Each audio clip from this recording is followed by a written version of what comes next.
Another day passes as we inch towards the release of Fire Emblem Fortune's Weave. Let's dig in to what's new.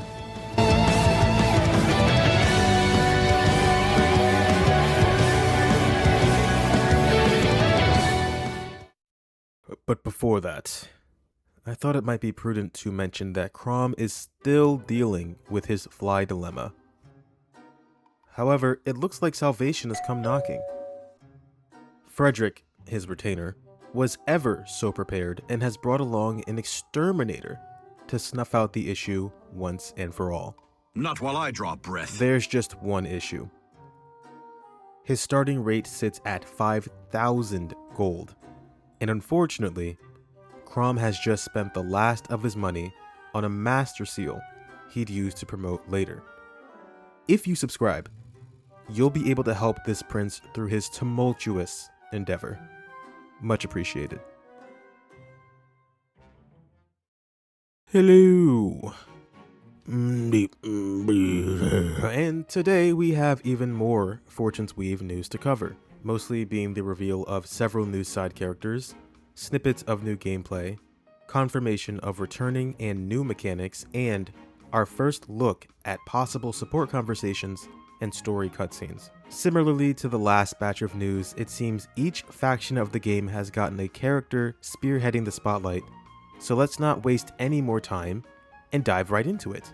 First up is Kai's portion, with a sneak peek of what I presume to be an early game map in either his route or just the game in general. From here we get to see a closer look of the glasses girl and orange-haired archer from the second trailer, with even names being confirmed for the two of them. It appears the girl is named Tiara, and the boy Peter, or Pieter. Here we also see the familiar red-haired swordsman and Oltond, the unit seen training with Kai previously. Even though she has joined Kai here, she has that strange teal or green coloration on her portrait and flies a different banner from the rest of the cast, indicating she won't be sticking around permanently. Clearly she must be the Jagan-esque unit of the group, looking at her favorable combat forecast here, but you probably won't be able to rely on her for too long. I have to say the combat animations are extremely dynamic, and I love how units seem to interact with their surroundings during battle. We got people doing little rolls, throwing their entire weight into thrusting motions, and still stumbling as they bump into passerby looking on from the crowd. It's a great step up and a blend of the way they tried to portray multiple people in battle via battalions and three houses, with the much more expressive and appealing animations of Engage. I can't wait to see more classes in action. From the gameplay clip, we also get to hear the return of unit selection quotes similar to Echoes and Three Houses.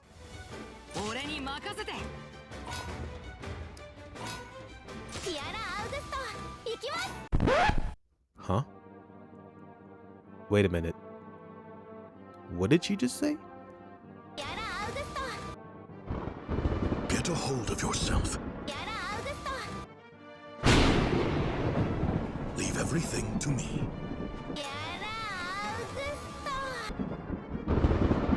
My name is August. I am a traveling priest of Bragi. August is back? That's right, characters might have full first and last names again, with Tiara August, or Augusto, being the first showcased in the cast. We even got a short bio on her which reads, Kai's childhood friend, an avid reader with vast knowledge despite being 15 years old. She lives with her grandfather, a former tactician, and she's inherited a keen talent for strategy. She likes libraries, discussing love, her grandfather, and board games. I have to say, her design has really grown on me now that I get to fully see a rendered portrait. It's cute how excited she gets about books, and I'm very interested in getting to know what her relationship is like with her grandfather. From a support conversation between her and Kai, or at least I'm assuming it is, it could also just be an early game cutscene. It appears as though her grandpa dislikes Tiara's interest in strategy and the like. Perhaps he wants her to be far removed from fighting, and so he tries to push her away from his lifestyle. It'd be sick if he ended up as a late game recruit and potentially had a design similar to another handsome man. Just my hopeful thoughts. This was also an opportunity to see the implementation of live 2D in the game, and yeah, man, I'm still not sold. It doesn't look as bad as I thought initially, and it's cool to see the way animations fluidly shift from one to the next. But it just seems distracting with the 3D models also having their own facial expressions and subtle movements happening at the same time. Not to mention this really distracting like cut in or cut away whenever a different character loads up. I'm gonna have to play the game myself before I have any final opinions on the presentation. But the portraits themselves look gorgeous. Lastly, we get another clip of Tiara in combat showcasing her mage capabilities. She'll lean into more of a support unit with what appear to be single target rallies, now relegated as combat arts, and long-range healing spells like Physic. We also get to view that mysterious orange heart symbol we've seen a few times over the last couple of clips given to us, and this more or less confirms these are support point indicators. Now we might have an easy visual reference for when two units have gained enough support to initiate a support conversation. As this 5+ number next to the heart is the highest number we've been able to see. It looks like her and Peter need some work. Moving on, we've got the man of the hour. Come on, give it up for Fabio. People, come on, we all love him equally. Oh my goodness! We'll start with the first bit of gameplay showcasing how to cancel an action. I know, exciting stuff. But we do get to see a closer look at the blue-haired Brazilian Miku, as the community has so affectionately known her as, and a new red-haired axe unit. Both actually get name drops, with Esmeralda being the former and Michaela being the latter.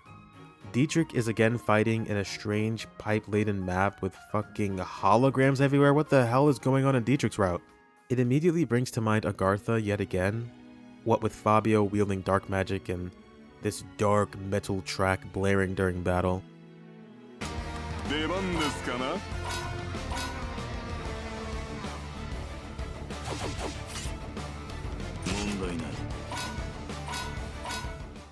It starkly stands out as modern from the more traditional, sort of orchestral Gregorian chant-infused songs we've heard so far.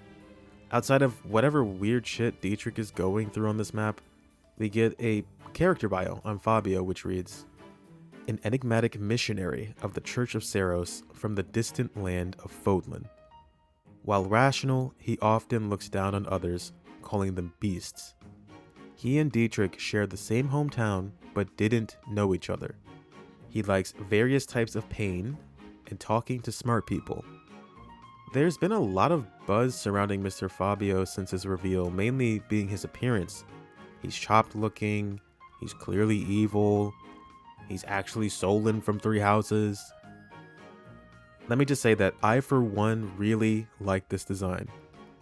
Hell, most of the character designs are amazing in this game. They're genuinely making an effort to include various skin tones into the cast, rather than just reserve them for a small subsection of units. Making choices to give varied facial features like Fabio with the lazy eyes, a guy with various scars, one with this prominent burn mark, they all stand out. Not everyone needs to be a beautiful young anime boy or girl. I really enjoy that most of the units we've seen look like young adults or middle-aged. But that's a rant for another day. Right now we're talking Fabio, and yeah, he's 100% Agarthan. Considering dark magic is heavily tied to their identity, and him using the phrase beasts to describe people he views as lesser, being from the same town as Dietrich but the two never really crossed paths before this, he is not beating the allegations. I don't think he'll necessarily be associated with those who slither in the dark though. I'm hoping we'll finally have a more nuanced take on the Agarthan race with him. I really doubt every single Agarthan wanted to follow the plans of Thales.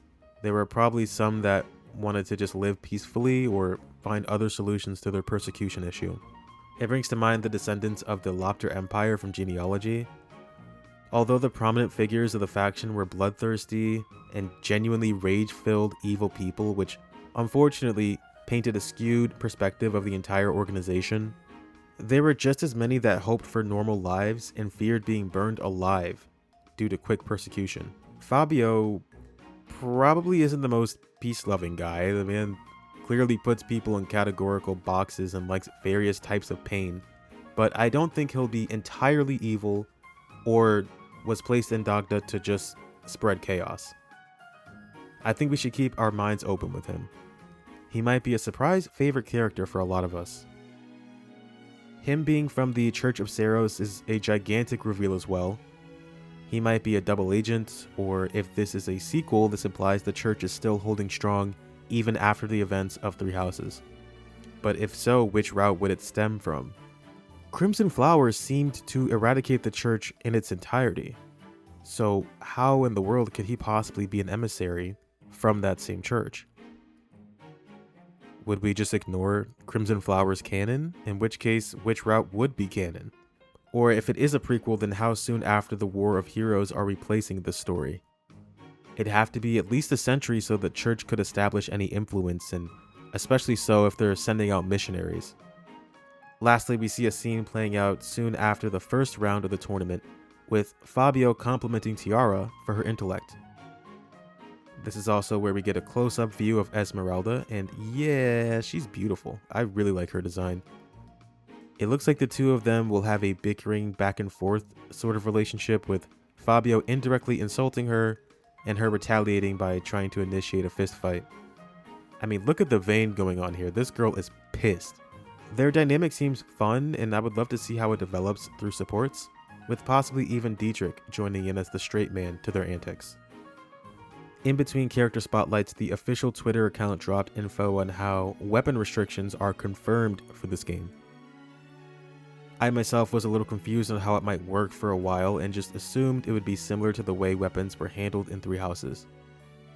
Having the ability to use any physical weapon in any class, but getting more weapon experience or other advantages by primarily using lances as a paladin, for example.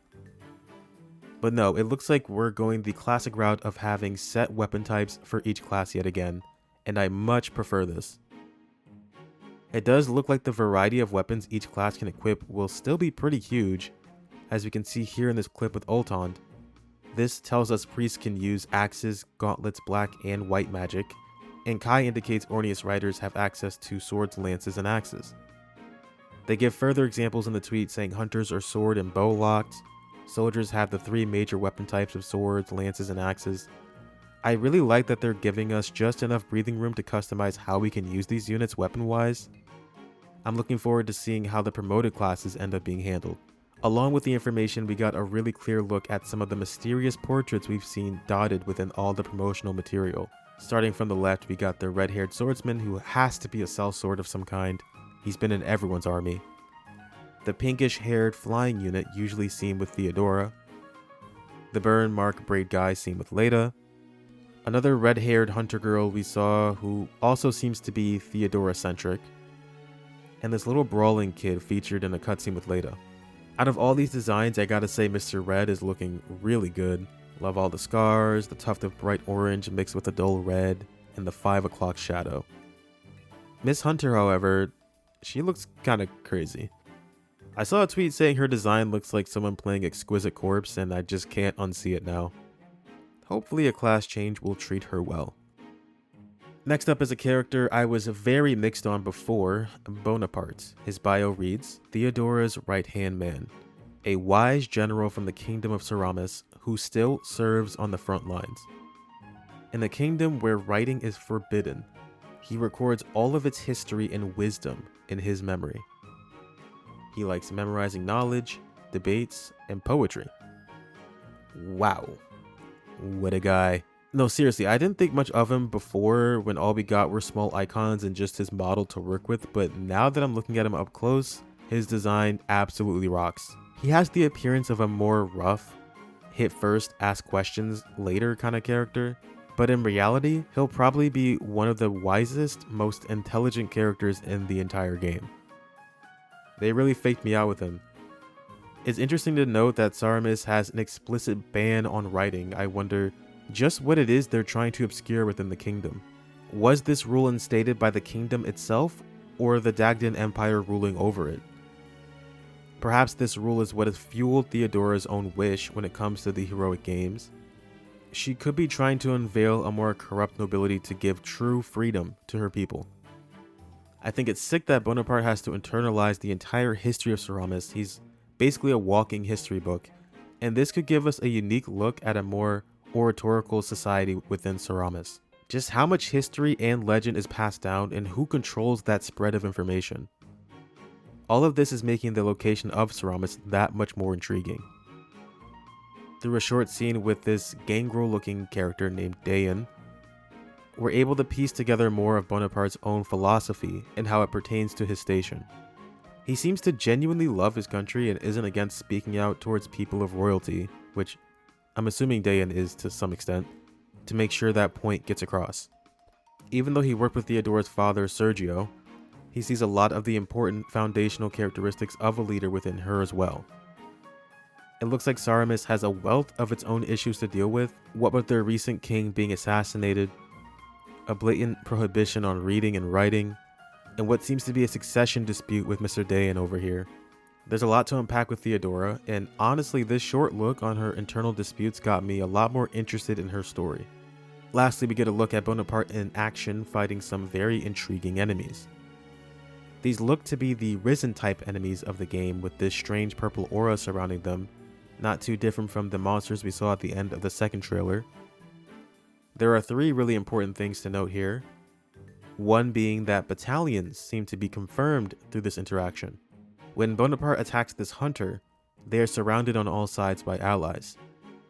And when he dies, they die. There's also this weird little blue mark above that same enemy that is missing with others on the map, and Theodora was sporting that very same icon in her own clip. Not only did I think gambits were a character-specific mechanic for her this entire time, I also never even considered battalions being a thing again. Which of course makes sense for a 3 Houses follow-up. So if even enemies can have battalions, what's stopping other player units from equipping them as well? And if they can do that, would they not have access to gambits too? We'll have to see as they continue to roll news out. The second thing I wanted to point out was the look of this Bone Walker enemy. Finally, we actually have art for enemies, but this sadly might confirm that the silhouette look for other generics might be an intentional choice. We got some of these weird glowing eyes, but a lot of them are just going to end up being empty looking husks of armor, which is really sad. I know that generic enemies might have wildly varied models this time around with different skin tones and builds and whatnot, but considering 3 Houses itself already attempted to diversify generic enemy portraits, it feels like a step back in this case. It's not the biggest deal, but it is to me, damn it. Take me back to the days of Fate's generic enemies. Lastly, I wanted to call attention to the banner the enemies fly in combat. It looks like the flag of Alcor, that group of units led by that cool mask guy in the second trailer, meaning that his faction might have specialties in necromancy. I wonder what their relation is to Ceramus. Why do they come off as aggressive? Is it in retaliation, or are they trying to forcefully expand their influence? Last up is Bacania, or Buccaneer? Bro is a pirate or something? Strange name aside, his bio reads, a veteran warrior nicknamed the Demon Bear. He served Lada's father for many years and often calls Lada Princess. Follows Lada on her quest for revenge, but has complicated feelings about it. He likes loyalty, mentoring young people, and fantasizing about Lada's happiness. I'm really hoping that Buccaneer is like an alias or something, because I don't know, that just doesn't seem like a name to me, you know? Then again, this is from the series that gave us guys named Python and fucking Nah. Also, we have to give props to Twitter user Yosu Maroinesu for being clairvoyant and predicting that Buccaneer would be Lada's second in command. I genuinely thought this was such a reach, but honestly, it's kind of funny it came true. What are they trying to say by having all these characters with messed up vision? Through Buccaneer's bio, we get a sort of confirmation that Lada was most likely royalty or nobility of some kind, due to his tendency to refer to her as princess. We don't know for sure that she was one, but considering the fact he worked for her father for many years, the ties between Arago and the Crest of Dominic, I'm pretty confident it's going to hold up. It looks like we get a bit more insight into her family situation through this scene between Leda and Buccaneer.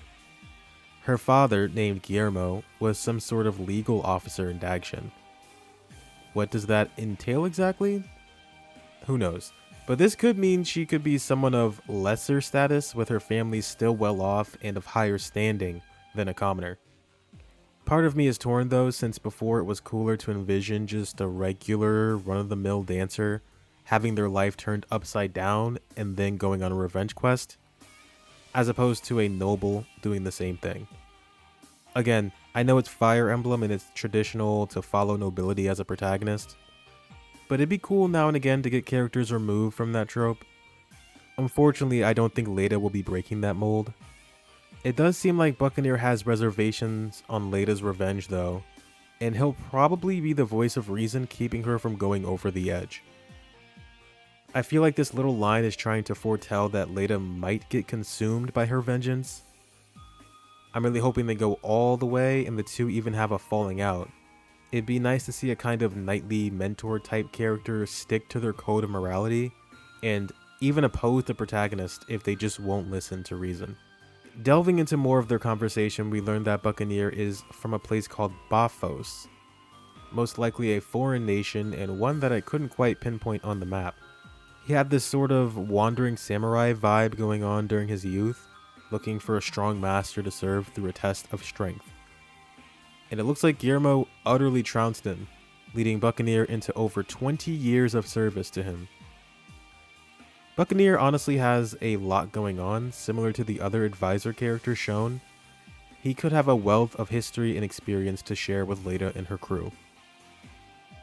Him also being from an entirely different nation means there are tons of culture, stories, and just general world building we could glean from his support conversations.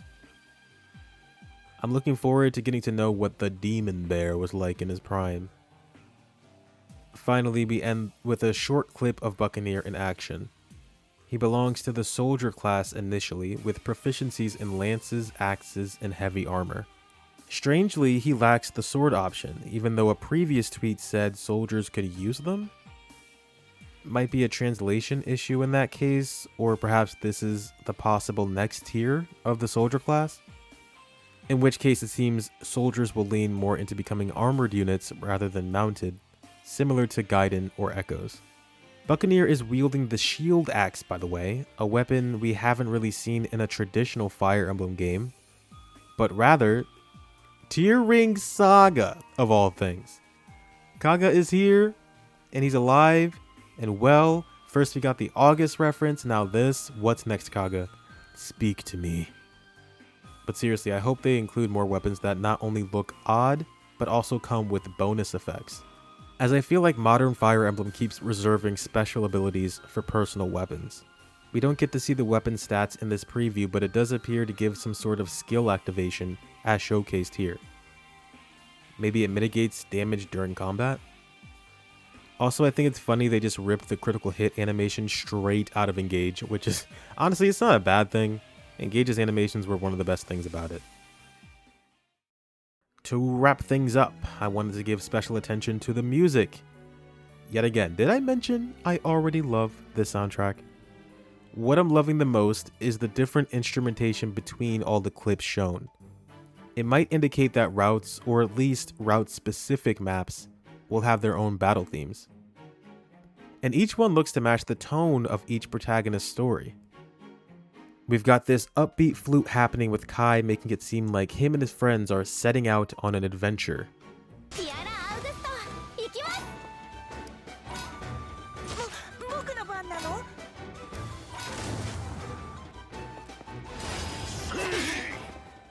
Then Dietrich instantly contrasts this with this grungy electric guitar I mentioned before.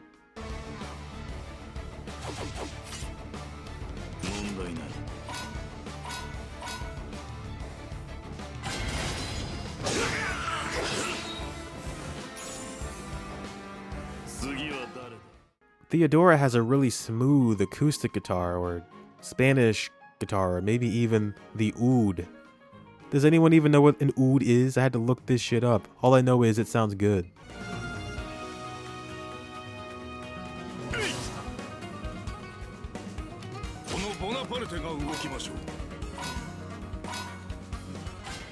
And then funnily enough, Leda, the character whose occupation and design revolve around music, has nothing going on for her. Nothing distinctive I could pick up yet. The most unique music she has is showcased in their conversation with Buccaneer, but even then it sounds like it'd play across all the routes. 来た時、なんだかとても懐かしそうな目をしていたし。懐かしそうな。そうでしたか。無理もありませぬ。ダグシオンはそれがしがあなたのお父上と出会った。And that'll do it for this round of Fortune's Weave news. Which character showcased was your favorite? Who surprised you the most? Has any of this info swayed which protagonist you'll pick first, or has it made you double down on who you wanted initially? Personally, I still can't pick, man. Everyone looks so interesting. Yes, even Kai might be in the running for my first playthrough now. I need to see August. As always, thank you for watching if you made it this far, and I'll probably see you again sooner rather than later. They are seriously dropping stuff almost every other day. It's honestly kind of hard to keep up. So make sure you subscribe. I'll be covering info all the way up until release. But until then, I have to say, peace out.